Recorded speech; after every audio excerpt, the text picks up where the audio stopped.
मेरे प्यारे बच्चों, आज हम स्टार्ट करते हैं 10th क्लास 3.6 इंट्रोडक्शन को।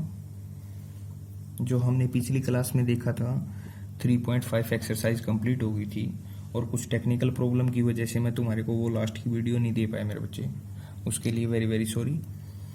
आज हम देखते हैं 3.6 के लिए जो इंट्रोडक्शन है 3.6 का, उसमें हम क्या करेंगे। सबसे मेनली बात है हमें ये देखना है मेरे बच्चे एक्सरसाइज में, इस एक्सरसाइज में हम करने क्या वाले। इसमें हम equation reducible to a pair of linear equation in two variable, मतलब क्या, एक सिंपल सी लैंग्वेज में अगर मैं तुम्हें बोलूं, अब तक हम मेथड यूज करते आ रहे थे। किसके ऊपर मेथड यूज करते आ रहे थे? एक बार हमने सबसे पहले ग्राफिकली रिप्रेजेंट करना सीखा था linear equation, pair of linear equation two variable को। फिर हमने 3 मेथड किए, एल्जेब्रिक मेथड की हमने, कितने? 3। सबसे पहला मेथड था हमारे पास सब्स्टिट्यूशन मेथड, सेकंड मेथड था एलिमिनेशन मेथड, और फिर हमने बिल्कुल लास्ट में जो अभी सीखा था वो था क्रॉस मल्टीप्लिकेशन मेथड। अब इन 3 मेथड के अलावा भी हमारे को कुछ अलग से चीजें सीखनी पड़ेंगी, उसकी जरूरत है। क्यों जरूरत है अब वो बताता हूं। अब तक जो हम सीखते आ रहे थे मेरे बच्चे, वो हम सीखते आ रहे थे लीनियर इक्वेशन इन 2 वेरिएबल। अब जो हम करेंगे वो 2 वेरिएबल में तो होगा, बट वो लीनियर नहीं होगा मेरे बच्चे। सबसे बड़ी बात है इस एक्सरसाइज में जो हम करने वाले हैं वो लीनियर नहीं होगा। बट अब बात आती है कि अगर सर लीनियर नहीं होगा तो किस फॉर्म का होगा। फॉर एग्जाम्पल 1/x हो सकता है, 1/y हो सकता है, 1/a, 1/b, कुछ भी हो सकता है। हम इसको लिखेंगे तो क्या लिखेंगे? x raised to the power -1। Power is not a whole number, so तो हमारे को क्या मिला मेरे बच्चे? यहाँ से ये लीनियर नहीं है। अगर हम y की बात करें तो y raised to the power -1, a raised to the power -1, b raised to the power -1, ये लीनियर थोड़े ना मेरे बच्चे, क्योंकि पावर क्या होनी चाहिए? पॉजिटिव होनी चाहिए, होल नंबर होनी चाहिए। तो हमारे को ये तो क्या, यहाँ से ये स्पष्ट दिखाई देता है कि ये लीनियर नहीं है। अब बात आती है कि इस फॉर्म की कुछ हमारे पास वेरिएबल्स आएंगे। अच्छा, हमें पता चल गया कि इस फॉर्म के वेरिएबल दिखाई देंगे अब की बारी हमारे को। अगर इस फॉर्म के वेरिएबल दिखाई देंगे तो हम उसको सोल्व कैसे करेंगे।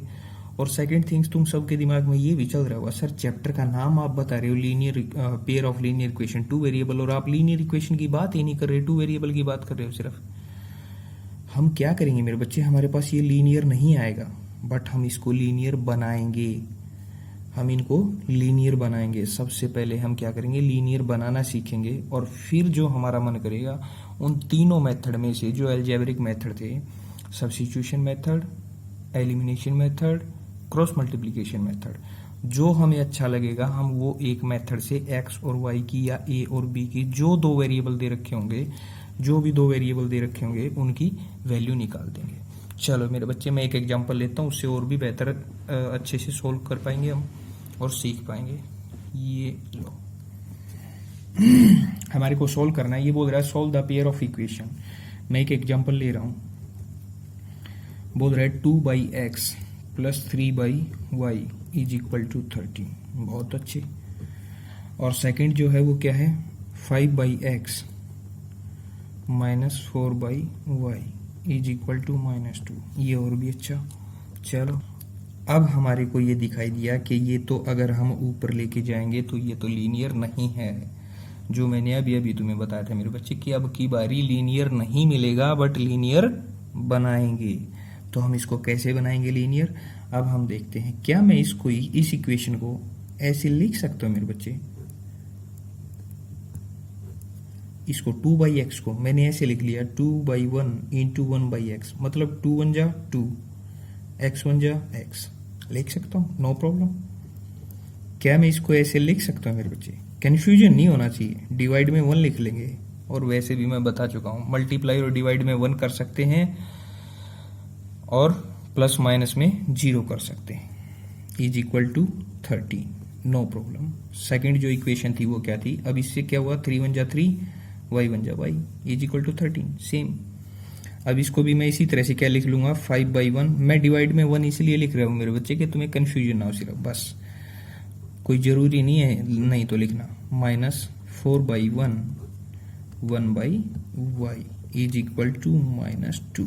-2 को ध्यान से देखना मेरे बच्चे, कहीं पॉजिटिव मत बना देना। अब हमारे को यहां से एक चीज तो मिल गई, इधर भी 1/x है, इधर भी 1/x है, इधर 1/y है, इधर 1/y है। पहले तो सेम सेम नहीं थे, पहले तो सेम सेम नहीं थे, बट अब सेम सेम कुछ कुछ मैच कर रहे हैं। हमें कुछ ऐसा ही करना है हर बार। जब ये मैच होने स्टार्ट हो जाएंगे ना, हमें ये मैच करवाने सबसे पहले, जब ये मैच होने स्टार्ट हो जाएंगे तो हमें क्या करना है, let 1/x is equal to a and 1/y is equal to b। हम इसको सिंपल बनाएंगे, लीनियर में बनाएंगे। हमने लेट कर लिया, मैथ के स्टूडेंट हैं, लेट कर सकते हैं, जो मन करे वो लेट कर सकते हैं, हमारी मर्जी, जो मन करेगा वो करेंगे हम, है ना। तो 1/x है इज इक्वल टू a। अब मैं जहां पे 1/x मिलेगा वहां तो a रख दूंगा, जहां पे 1/y मिलेगा वहां पे b रख दूंगा मेरे बच्चे। चलो रखते हैं। 2 1/x मिला तो क्या रख दूं, a, पॉजिटिव साइन। 3 1/y मिला तो क्या रख दूं मेरे बच्चे, इज इक्वल टू 13 है, 13 रखो। ये मेरे पास एक इक्वेशन आ गई। क्या तुम्हें दिखाई दी ना मेरे बच्चे, अब की बार ये लीनियर में है? बिल्कुल है सर, बिल्कुल अच्छा कर दिया आपने, तो सिंपल होगी ना। हाँ बहुत ही, अब मजा आएगा हमें करते हुए। और अब क्या है हमारे पास 5, 1/x की जगह क्या रख दूं, इधर 1/x है तो a, इधर माइनस है, पॉजिटिव नेगेटिव को चेंज मत करना, बस 1/y की जगह b, सिर्फ इन दोनों की जगह चेंज करते रहना। इज इक्वल टू नेगेटिव है तो नेगेटिव ही रखेंगे। क्या ये भी लीनियर आ गई मेरे बच्चे हमारे पास? अरे वाह, हमने तो बहुत अच्छा कर लिया। चलो अब दोनों की दोनों इक्वेशन कैसी आ गई, लीनियर। अब बोलो तुम, जो तुम्हारा मन करे इसमें एलिमिनेशन मेथड लगाओ, क्रॉस मल्टीप्लिकेशन मेथड लगाओ या सब्स्टिट्यूशन मेथड लगाओ। मुझे जो बेहतर दिखाई दे रहा है, मुझे ये दिखाई दे रहा है कि मैं इसके अंदर एलिमिनेशन या सब्स्टिट्यूशन मेथड लगा लूं। देख लेते हैं, चलो जो मन करेगा। यूजिंग कोई भी मेथड जो मन करे, मैंने ब्लैंक छोड़ दिया मेरे बच्चे तुम्हारे लिए, यहाँ पे जो तुम्हारा मन करे वो कर सकते हो तुम। अब यहां पे मैंने लिखा 2a plus 3b is equal to 13 और सेकंड इक्वेशन को लिखा 5a minus 4b is equal to -2।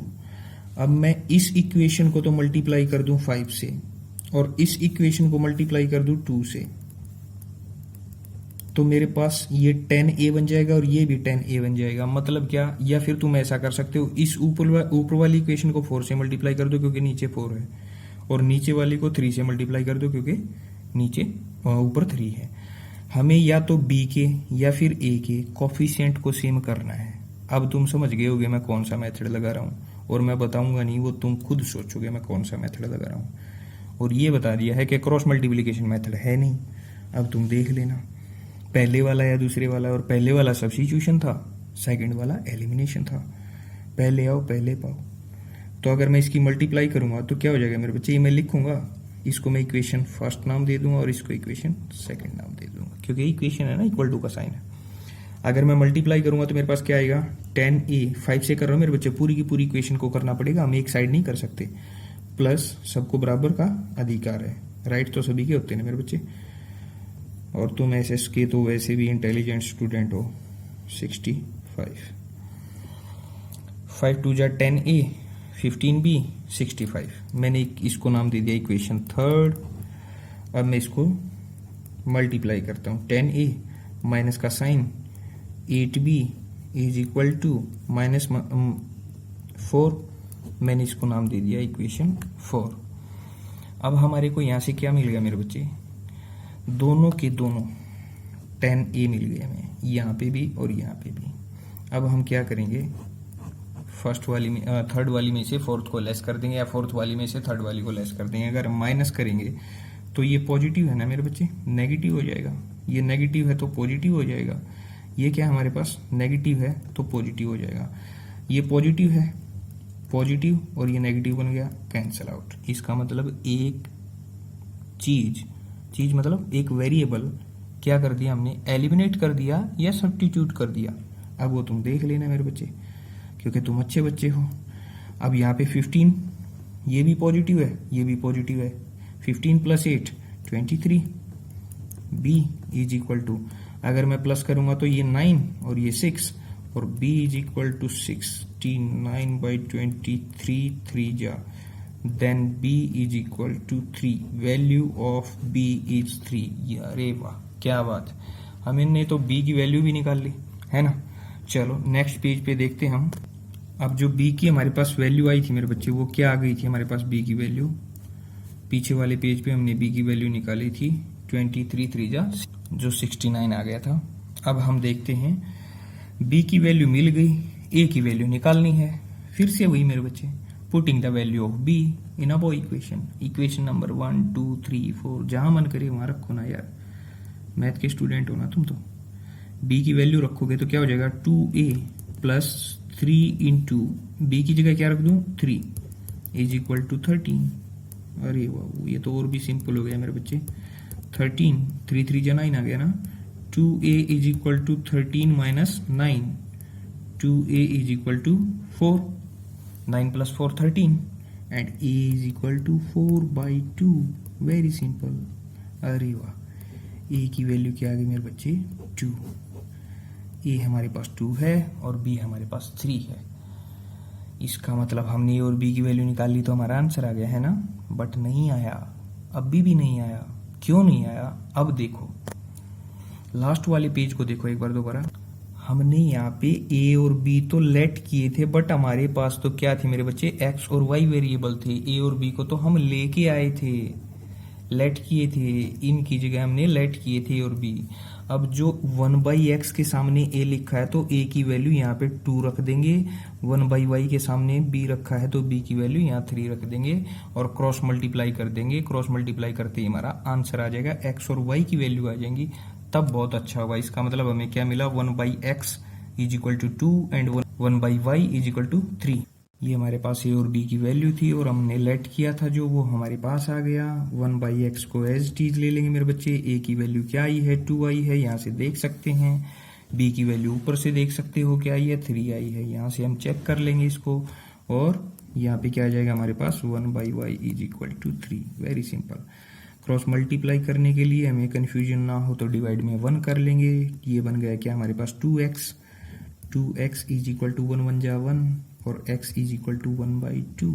अरे वाह। एंड इधर क्या आ जाएगा मेरे बच्चे हमारे पास 3y, 1 1 जा 1, ये क्या आ जाएगा अब हमारे पास y is equal to 1/3। That is our answer. Yes, ये हमारा आंसर है, बट ये हमारा आंसर नहीं था मेरे बच्चे। अगर यहाँ तक निकाल के छोड़ोगे तो 3 मार्क्स में क्वेश्चन आएगा, मार्क्स मिलेंगे 2, तो तुम लापरवाह कहलाओगे। अब हम देखते हैं नेक्स्ट एग्जाम्पल मेरे बच्चे। जो नेक्स्ट क्वेश्चन है वो हमारे सामने आ चुका है। जो नेक्स्ट क्वेश्चन है उसमें कुछ हमें अलग दिखाई दे रहा है, थोड़ा सा ट्रिकी हार्ड क्वेश्चन दिखाई दे रहा है, बट है नहीं, है सिंपल ही। जो गरजते हैं वो बरसते नहीं ना, हिंदी में पढ़ते होगे तुम कहावत वगैरह, मुहावरे, लोकोक्ति वगैरह। अब यहाँ पे भी एक चीज दिखाई दे रही है क्या मेरे बच्चे, मैं इसको अब तुम्हें पूरा सॉल्व करके नहीं दिखाऊंगा क्योंकि वीडियो बहुत लंबी बन जाती है मेरे बच्चे, 30 मिनट से भी ज्यादा बन जाती है। क्या मैं इसको ऐसे लिख सकता हूँ x - 1 प्लस, ये तो 1 ही है, इसको तो डायरेक्ट लिख लो, इज इक्वल टू 2। और जो सेकंड इक्वेशन है उसको क्या मैं ऐसे लिख सकता हूँ 6/1 1/x - 1 minus 3 1/y - 2 is equal to 1। क्या ये सेम हो गए मेरे बच्चे दोनों के दोनों? क्या ये दोनों भी सेम हो गए? बस फिर लेट वही प्रोसीजर सेम 1/x - 1 ले लेंगे अब की बारी। पिछली बारी 1/x लिया था, अब की बारी क्या ले लेंगे 1/x - 1। अगर यहाँ 5 होता तो 5 ले लेते, 6 होता तो 6 ले लेते, 2x + 1 होता तो 2x + 1 ले लेते। बट दोनों जगह सेम करना जरूरी है, दोनों जगह सेम करना जरूरी है। चलो a ले लिया एंड 1/ ये क्या था y - 2 is equal to b। अब हम क्या करेंगे, यहाँ से हमें क्या मिल गया ये 5, 1/x - 1 की जगह क्या रख दूं a, तो मैं इसको सीधा रख रहा हूं मेरे बच्चे। अरे साइड हो जा भाई, बीच में क्यों आ रहा है हमारे। तो यहाँ पे क्या हो जाएगा प्लस, ये क्या है हमारे पास, इसकी जगह हम b रख देंगे। अब ये तो सिंपल वही है सेम, तो b रख दिया इज इक्वल टू 2। और जो सेकंड जो इक्वेशन बनेगी हमारी वो क्या बन जाएगी 6 × a और minus 3b is equal to 1। ये दोनों की दोनों पेयर ऑफ लीनियर इक्वेशन, और ये मेरे बच्चे सोल्व कर सकते हैं। मुझे पूरा का पूरा विश्वास है और मेरे विश्वास के साथ विश्वासघात मेरे बच्चे नहीं करेंगे, मैं जानता हूँ। चलो, हमने ये दोनों की दोनों इक्वेशन बना ली। ये दोनों की दोनों इक्वेशन जो भी मन करे, जो अच्छा लगे, क्रॉस मल्टीप्लिकेशन मेथड लगाओ, एलिमिनेशन मेथड लगाओ, सब्स्टिट्यूशन मेथड लगाओ। ए और बी की वैल्यू निकाल लो। जब ए और बी की वैल्यू निकाल लो तो फिर ये मत सोचना कि हमने जो वैल्यू निकाल ली वही हमारा आंसर है, वो गलत बात है। वो हाफ क्वेश्चन सोल्व हुआ है। ए और बी की वैल्यू जो भी आ जाए, ए की वैल्यू को उठा के यहाँ रख देना, बी की वैल्यू को उठा के यहाँ रख देना। पिछले वाले क्वेश्चन की तरह यहाँ डिवाइड बाई 1 करके और क्रॉस मल्टीप्लीकेशन करके एक्स और वाई की वैल्यू निकालने पे तुम्हारा पूरा का पूरा क्वेश्चन सोल्व होगा, क्योंकि तुम्हें इक्वेशन सोल्व करनी थी और रिजल्ट निकालना था एक्स वाई का, ना कि ए और बी का। चलो मेरे बच्चे, आज के लिए इतना ही, नहीं तो वीडियो बहुत ज़्यादा लंबी बन जाएगी। और पढ़ते रहो, खुश रहो, खेलते भी रहो, लॉकडाउन को भी फॉलो करते रहो। Stay home, stay safe. Thank you मेरे बच्चे।